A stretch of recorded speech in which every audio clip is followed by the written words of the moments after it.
Կարծում եմ, որ ավելի շատ կուտակումներ կար ոստիկանների, միգուցե իրենք դա կհիմնավորեն, որ անվտանգության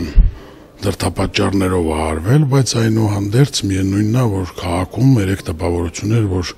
ռազմական գործողությունների շքերթ պետք է լինի կամ չգիտեմ այլ ինչ։ Այն դեպքում դիմացը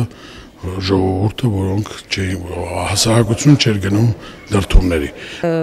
Եվ ոստիկանությունը սովորաբար այն առաջին գծում է լինում, ով միշտ բռնապետական ռեժիմների գործողությունները փորձում է օրենքի ճակատավոր օրենքի սահմաններում պաշտպանել եւ մենք դրա ականատեսը եղել ենք 2003 թվականին, 2008 թվականին, հիմա էլ առանձնապես տարբերություն չկար։ Պատիվ ոստիկանությանը ես պետք է նաեւ պատվով ասեմ, որ գտնվեց իր բարձունքում եւ այն քայլերը, որոնք կատարեցին, կարծում եմ համաչափ էր եւ զսպվածություններ եւ նաեւ ոստիկանի դիրքերից էր, որովհետեւ ժամանակն է եկել, որպեսզի մենք ճանաչենք, հարգենք, ընդունենք պետական իշխանության բոլոր տարրերին։